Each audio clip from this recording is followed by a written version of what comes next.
The Wicked Stepmother. Upon a time, in a remote kingdom of Aremo, nestled between towering mountains and vast enchanted forests, there lived a wealthy merchant named Damfiani. His land stretched far beyond the eyes could see. His ships sailed to distant shores, and his granaries overflowed with gold, spices, and rare silks. However, despite his fortune, Damfiani's heart carried the heavy burden of loneliness. Years before, he had lost his beloved wife, Rolake, to an illness that left him devastated. Rolake had been the light of his life, and with her gone, his only solace was their daughter, a bright, beautiful young girl named Moradion. Moradion was the apple of Damfiani's eye. She was as gentle as a summer breeze, with long golden hair that glistened like sunlight on water, and a heart so pure that even the animals in the forest followed her wherever she went. The townspeople adored her, calling her the flower of Aremo, for wherever she walked, happiness seemed to bloom. As Damfiani felt the need to marry again, not only to cure his loneliness, but also to provide Moradion with a mother's care. One day, while traveling in a distant land, Damfiani met a strikingly beautiful woman named Jadisola. Her raven black hair cascaded like silk over her shoulders, and her eyes gleamed with an emerald green so intense they seemed to pierce through one's soul. Jadisola was charming and elegant, and despite her mysterious aura, she convinced Damfiani of her goodness. They married swiftly, and Damfiani returned to Aremo with his new bride. Jadisola was no ordinary woman. Behind her beauty lay a heart filled with malice and ambition. She coveted not Damfiani's love, but his immense wealth and power. She had her sights set on something far more sinister, dominion over all his riches and properties, and standing in her way was Moradion, the sweet and innocent daughter, who would one day inherit everything. From the moment Jadisola set foot in Damfiani's mansion, her mask of kindness began to slip. She treated Moradion coldly, often finding excuses to belittle and humiliate her. The once vibrant and cheerful household grew dark and oppressive under Jadisola's rule. Damfiani, blind in his love for his new wife, failed to see the cruelty she inflicted on his daughter. His love for Jadisola clouded his judgment, and he often dismissed Moradion's concern, attributing them to childish misunderstandings. One evening, as the full moon bathed the kingdom in a haunting glow, Jadisola revealed her true nature. In the secret chamber of the mansion, hidden beneath the grand staircase, Jadisola practiced dark magic, act forbidding and feared throughout the land. For Jadisola was not merely an ambitious woman, she was a powerful sorceress. She had dabbled in ancient evil spells since her youth, and her hunger for power had led to the darkest realms of magic. Her ultimate plan was simple but twisted. She would rid herself of Moradion and Damfiani, claim their fortune, and reign as the most powerful woman in the kingdom. But she needed to act carefully. Her spells had to be flawless. One stormy night, while Damfiani was away on business, Jadisola lured Moradion into the forest under the pretense of a motherly walk. "Come, my dear," she said with a syrupy smile. "The night will clear your mind. I know I have been harsh, but I want us to start anew." Reluctant but hopeful, Moradion followed. They wandered deeper and deeper into the forest until they reached a hidden glade.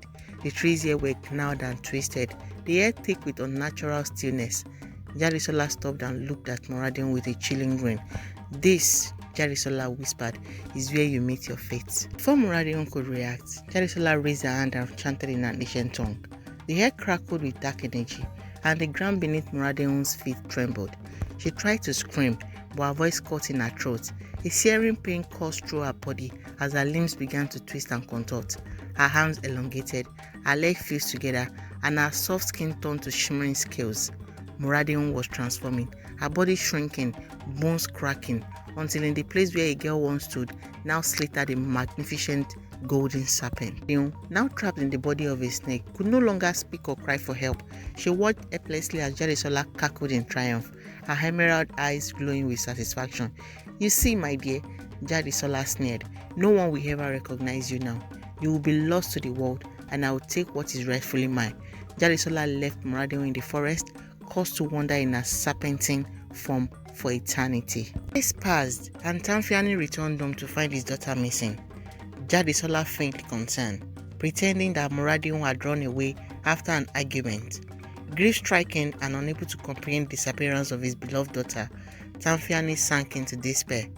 Jadisola comforted him, all the while waiting for the perfect moment to strike her final blow. As the months wore on, Tanfiani grew weaker, both in body and spirit.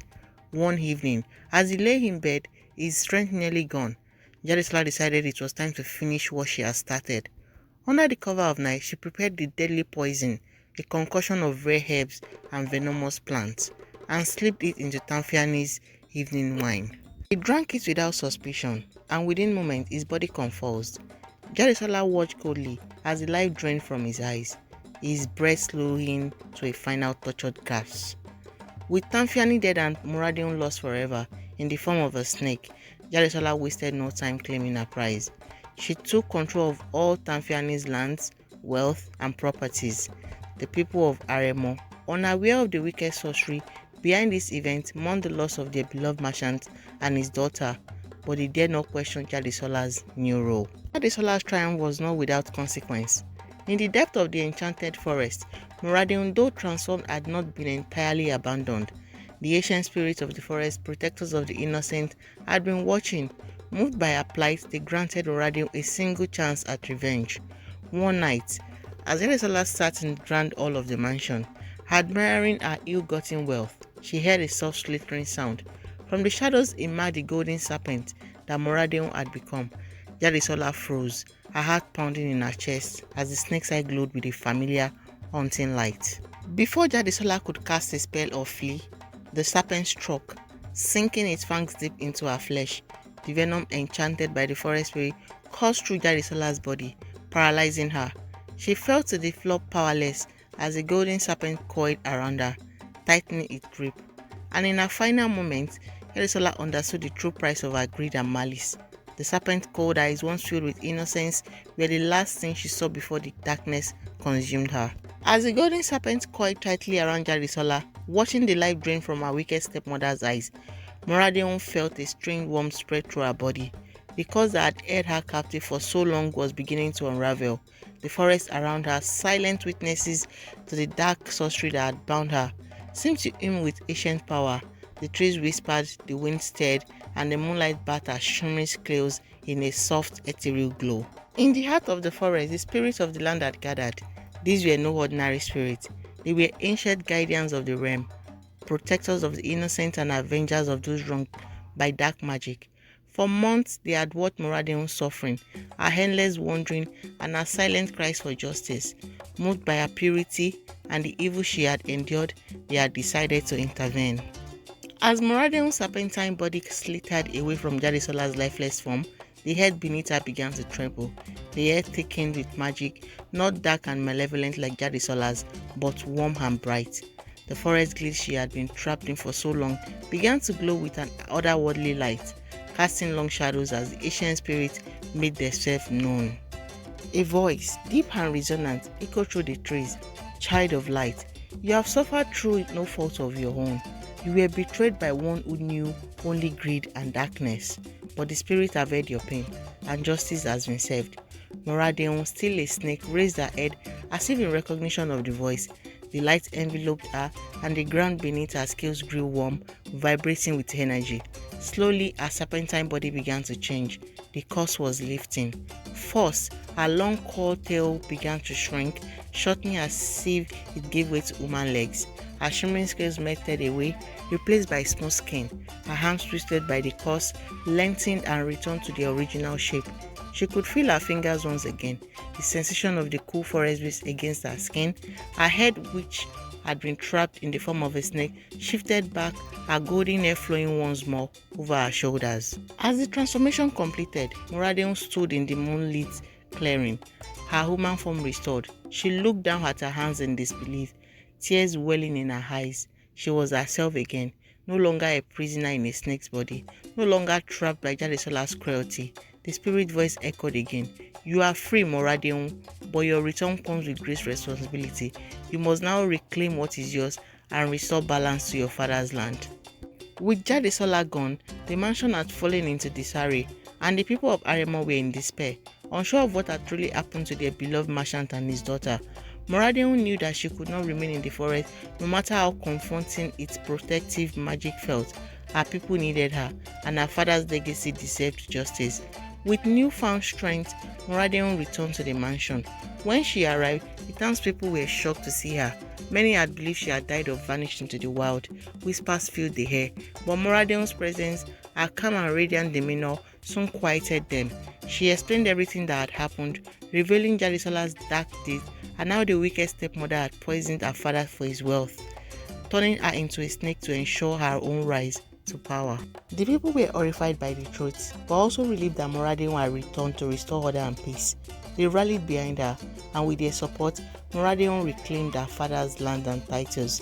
The mansion, once a place of sorrow and manipulation, was cleansed of Jadisola's dark magic and restored to its former glory. Though the memories of her time as a serpent would never fade completely, Moradeon found solace in knowing that justice had been served. She ruled over Aremo with the same kindness and grace that had once earned her the love of the people.